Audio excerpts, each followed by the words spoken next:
राधे राधे आप सभी को। स्वागत है आप सभी का एक और नए ब्लॉग में। आज का ब्लॉग है कुछ खास, तो ब्लॉग में बने रहिएगा। और अभी हम सुबह के उठ गए हैं 5 बजे और तैयारियां शुरू कर दी हैं। आज का ब्लॉग है ऐसा कि खास कि आपको हम सुनाएंगे सावित्री और सत्यवान की कथा, तो ब्लॉग में बने रहिएगा, स्किप मत करिएगा।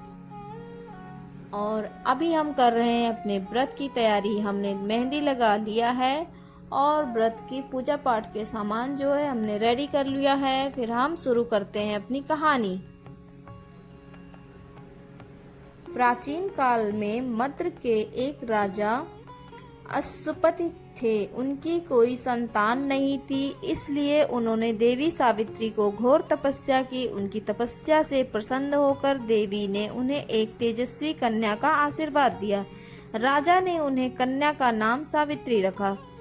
सावित्री बड़ी होकर अत्यंत रूपवान और गुणवती हुई। उन्होंने उनसे अपने स्वयंवर में सत्यवान को अपना पति चुना। सत्यवान साल्व देश के राजा धुमतसेन के पुत्र थे, जिनका राज्य छिन गया था और वे जंगल में एक कुटिया में रहते थे। जब सावित्री ने सत्यवान को अपना पति चुना, तभी देवर्षि नारद आ गए।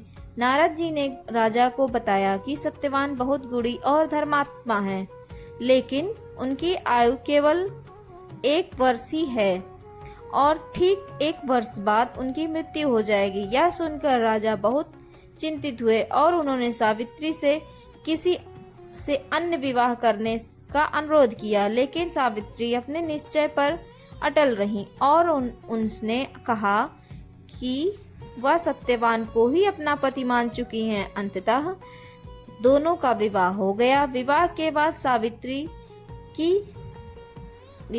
बाद सावित्री एक आदर्श पत्नी की तरह अपने सास ससुर और पति के साथ सेवा करने लगी। वह अपने पति की मृत्यु का दिन हमेशा याद रखती थी। जब वह समय नजदीक आया तो उसने 3 दिन का कठोर उपवास रखा, यमराज से सत्यवान के प्राणों की रक्षा। मृत्यु वाले दिन जब सत्यवान जंगल में लकड़ियां काटने गए थे, तभी उनके सिर में अत्यधिक पीड़ा हुई और वे जमीन पर गिर गए। उसी समय मृत्यु के देवता यमराज वहां प्रकट हुए और सत्यवान के प्राण अपने साथ ले जाने लगे। तभी सावित्री भी यमराज के पीछे पीछे चलने लगी। यमराज ने सावित्री को बहुत समझाया, मृत्यु अटल है और तुम वापस लौट जाओ, लेकिन सावित्री ने अपने पतिव्रता धर्म और निष्ठा का परिचय देते हुए यमराज से अपने पति के प्राणों की भीख मांगी। सावित्री की बुद्धि और पति के प्रति प्रेम देखकर यमराज प्रसन्न हुए और उन्होंने कोई 3 वरदान मांगने को कहा। पहले वरदान में अपने पति के अंधे सास ससुर के लिए आंखों की रोशनी और उनका खोया हुआ राज्य मांगा। दूसरे वरदान में अपने पिता के संतान की कामना की। अपने पिता के लिए संतान की कामना की। तीसरे वरदान में उसने स्वयं के लिए 100 पुत्रों का वरदान मांगा। यमराज ने बिना सोचे उन्हें यह वरदान दे दिया। तभी सावित्री मुस्कुराते हुए कहा कि प्रभु 100 पुत्रों के सावित्री ने मुस्कुराते हुआ कहा, प्रभु मैं 100 पुत्रों की माँ तभी बन सकती हूँ जब मेरे पति सत्यवान जीवित हो।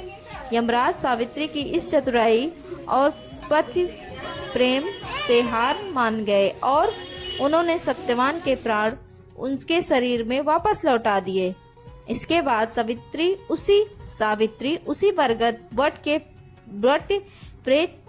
पेड़ के पास लौटी जहाँ सत्यवान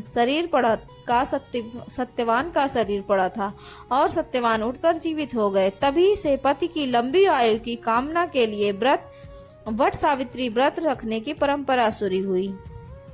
पूजा का विधि विधान और महत्व। इस दिन महिलाएं 16 श्रृंगार करके वट वृक्ष के चारों ओर परिक्रमा करती हैं, कच्चा सूत लपेटती हैं और पूजा अर्चना करके कथा सुनती हैं। वट वृक्ष को दीर्घायु और अटूट संबंधों का प्रतीक माना गया है।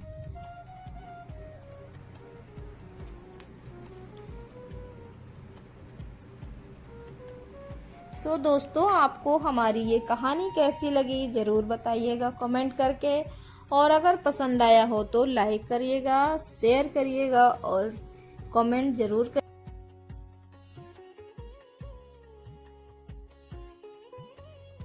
बहुत ही अच्छी कहानी है और मुझे तो बहुत अच्छी लगती है। मैं हर साल अगर मैं वट वृक्ष के नीचे नहीं सुन पाती हूँ, मान लिया मुझे वहाँ पे काम की वजह से जल्दी आना पड़ता है, तो मैं ऐसा करती हूँ कि घर पर आके मोबाइल में लगाकर और मैं पूरी कहानी सुन लेती हूँ। क्योंकि कहानी जो ऐसा है ना कि सुनना भी अच्छा होता है, और सुनने से थोड़ा सा मन में मतलब और एक होता है ना कि शांति मिलती है ये कथा सुनकर। तो मुझे आप ये कथा बहुत अच्छी लगती है। आपको कैसी लगती है ज़रूर कमेंट करिएगा। और अब हम लोग जो है वहाँ पर सारे जो पूजा पाठ के विधि विधान कर चुके थे, और उसके बाद में हम एक दूसरे को सिंदूर लगा मतलब ऐसे जो सुहाग लेते हैं वो सिंदूर लगा रहे थे। और पानी उनी हम लोग पी के मतलब पीने के पहले ही ये सिंदूर लगा के और उसके बाद में चलेंगे घर को।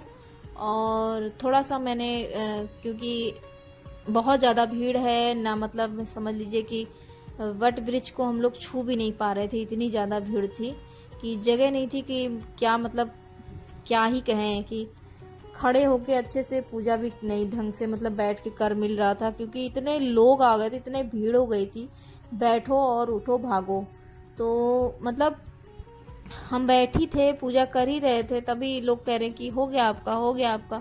समझ में ही नहीं आ रहा था शुरू करें क्या करें कैसे ना करें। अब हम लोग आ चुके हैं घर, और घर आकर हमारे यहाँ जो है पंखा जो लिया जाता है हाथ वाला, और उसको पंखा अपने पति देवता को मतलब डुला के हवा दिया जाता है। और उसके बाद में हम बना लेंगे अपने लिए कुछ खाने के लिए। हमारे यहाँ बनता है खाने में पूड़ी और कच्चे आम का जैसे आप उसको मुरब्बा बोल सकते हैं, चीनी डालकर और आटा का घोल बनाकर आटे को घी में भून लेंगे, उसके बाद में उस पर डालेंगे और बढ़िया बना मतलब क्या है कि और बहुत से मतलब बहुत जगह पे खाया जाता है नमक वगैरह, पर हमारे यहाँ नमक नहीं खाया जाता, तो हमें यही खाकर व्रत को मतलब संपूर्ण करना रहता है, समाप्त करना रहता है।